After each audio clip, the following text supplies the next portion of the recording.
പൊന്നാരൻ്റെ ചെങ്കളി ഞാനിപ്പോൾ ഉള്ളത് നമ്മുടെ വയനാട് കോമാച്ചി പാർക്കിലാണ്.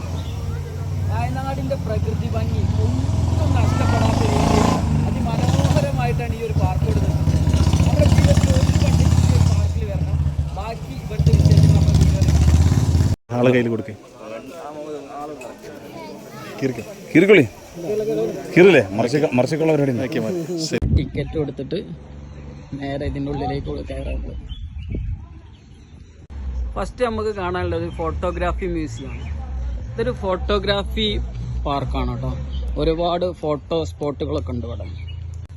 ഇതിനകത്ത് ഇതാ ഏകദേശം 125ഓളം പഴയ ക്യാമറകൾ പല കാലഘട്ടത്തിലുള്ളതുകൊണ്ട് അതിൻ്റെ വിശദമായിട്ടുള്ള വീഡിയോ നമ്മൾ വേറെ പോസ്റ്റ് ചെയ്യുന്നുണ്ട്.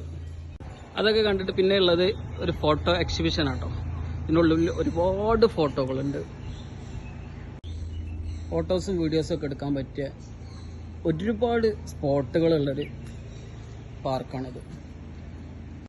ഇതൊരു ചെറിയൊരു ഹാളാണ്. ഇവിടെ നമുക്ക് കരോക്കെ പാട്ടൊക്കെ ഇട്ടിട്ട് ജസ്റ്റ് ചെറിയ ചെറിയ സ്റ്റേജ് പ്രോഗ്രാമുകളൊക്കെ നടത്താൻ പറ്റിയൊരു ഏരിയയാണ് കേട്ടോ. ഇതെല്ലാം നല്ല സ്റ്റൈലുള്ള സ്ഥലങ്ങളാണ്. ഫോട്ടോഷൂട്ടാണ് മെയിനായിട്ട് ഇവിടെ. ഇത് കണ്ടില്ല, പ്രകൃതിയെ ഒരു കോട്ടം തട്ടാത്ത രീതിയിലാണ് ഈ പാർക്ക് ഇവിടെ നിർമ്മിച്ചിട്ടുള്ളത്. ഇതുപോലെ ഈ ഡ്രസ്സൊക്കെ ഇട്ടാണ്ട് നിങ്ങൾക്ക് ഇങ്ങനെ ഡാൻസ് എടുക്കാനും പാട്ടാടാനൊക്കെ ഉള്ള ഒരു സ്ഥലം കൂടെ ഉണ്ടാവും. മലയാളിയാ അതോ ബംഗാളിയോ?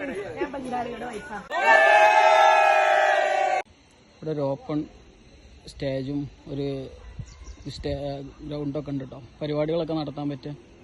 ഇതിൻ്റെയൊക്കെ വിശദമായൊരു വീഡിയോ നമ്മൾ വേറെ തന്നെ ചെയ്തിട്ടുണ്ട്. മഞ്ഞുമൽ ബോയ്സിൻ്റെ അതേ ലൊക്കേഷൻ.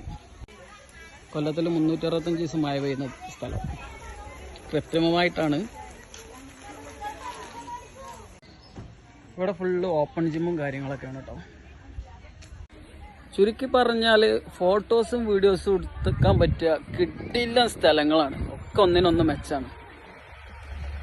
ഇവിടെ കണ്ടില്ല ഊഞ്ഞാല, അതുപോലെ ഒരുപാട് സെറ്റപ്പ് ഉണ്ട്. ഇതെന്താന്ന് വെച്ചാൽ ഇവിടെ ചിത്രം വരക്കുന്ന ആളുകളുണ്ടല്ലോ. നിങ്ങൾക്ക് വരിക, നിങ്ങളെ ഭാവനയിലുള്ള ചിത്രം ഇവിടെ വരക്കാനുള്ള എല്ലാവിധ സംവിധാനങ്ങളും ഇവിടെ എത്തിയിട്ടുണ്ട്. എന്താല്ലേ ഒറിജിനലിനെ വെല്ലുന്ന സെറ്റപ്പാണ്. മാനൊക്കെ അവിടെ കാട്ടുപോത്തുണ്ട്. തൊട്ടപ്പുറത്ത് നമ്മളെ അരിക്കൊമ്പനും ഉണ്ട്. നമ്മളെ അരിക്കൊമ്പൻ്റെ തൊട്ടടുത്ത് തപ്പൂലി നല്ല സ്ഥലമാണ്.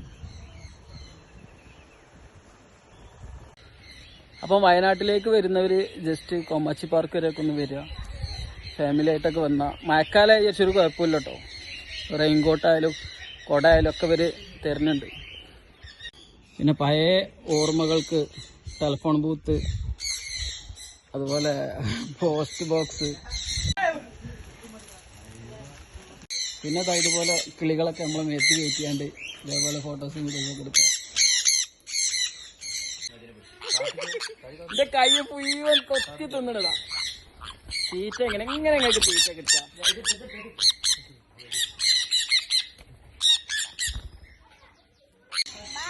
പിന്നെ ട്രെയിനുണ്ട്. ഒന്നും വേസ്റ്റ് ആക്കിയിട്ടില്ല. എല്ലാ സാധനം കൊണ്ട് ഓരോന്ന് ഉണ്ടാക്കി വെച്ചിട്ടുണ്ട് അവിടെ. ഉണ്ടോ? നല്ലൊരു അടിപൊളി സ്ഥലമാണ് അതല്ലേ നമ്മളെ അംബാസഡർ. ഇവിടെ എന്താ വെച്ചാൽ കുട്ടികൾക്കുള്ള ഒരുപാട് റൈഡുകളും കാര്യങ്ങളൊക്കെ അതുകൊണ്ട്. അതുപോലെ അപ്പുറത്താണ് സ്വിമ്മിംഗ് പൂളുള്ളത്. പിന്നെ താമസിക്കാൻ ഇതവിടെ അടിപൊളി സ്ഥലങ്ങളുണ്ട്. ഇവിടെ സ്റ്റേ ചെയ്യുന്നവർക്ക് സ്റ്റേ ചെയ്യും കേട്ടോ. ഏറ്റവും വലിയ പ്രത്യേകത എന്താ വെച്ചാൽ ഭിന്നശേഷിക്കാർ, ക്യാൻസർ രോഗികൾ, അതുപോലെയുള്ളവർക്കൊക്കെ എൻട്രി ഫ്രീ ആണ്. അപ്പം ഇങ്ങനെ ഒരു സ്ഥലത്ത് ഭിന്നശേഷിക്കാരെയും ക്യാൻസർ രോഗികളെയൊക്കെ ചേർത്ത് പിടിക്കുന്ന, ഡയാലിസിസ് രോഗികളൊക്കെ ചേർത്ത് പിടിക്കുന്നതിൻ്റെ മാനേജ്മെൻറ്റിന് ഒരുപാട് അഭിനന്ദനം അർപ്പിക്കുന്നു. അതുപോലെ ഭിന്നശേഷിയായ ആളുകൾക്ക് വീൽ ചെയർ സംവിധാനം ഇവിടെ ഉണ്ട് കേട്ടോ. എല്ലായിടത്തും വീൽ ചെയർ ഫ്രണ്ട്ലിയാണ്. നിങ്ങൾ മുൻകൂട്ടി അറിയിക്കുകയാണെങ്കിൽ നിങ്ങൾക്കുള്ള വീൽ ചെയർ ഇവിടെ മാറ്റി വെക്കും. ഓക്കെ. ഈ ഭിന്നശേഷിക്കാർക്ക് ടിക്കറ്റും ഫ്രീ ആണ് കേട്ടോ. അപ്പോൾ ഫ്രണ്ട്സായിട്ടും ഫാമിലി ആയിട്ടൊക്കെ അടിച്ച് പൊളിച്ച് ആഘോഷിക്കാൻ പറ്റിയൊരു സ്ഥലമാണ് കോമാച്ചി പാർക്ക്. അപ്പം ഇതുവഴി പോകണമല്ലോ, അല്ലെങ്കിൽ ജസ്റ്റ് ഒന്ന് ഒരു ട്രിപ്പ് ഒന്നും ഇങ്ങോട്ട് അടിച്ചു നോക്കി. എന്തായാലും നിങ്ങൾക്ക് നഷ്ടമാവില്ല. അപ്പോൾ വീഡിയോ ഇഷ്ടപ്പെട്ടാൽ ഷെയർ ചെയ്യാൻ മറക്കണ്ട. Okay, by.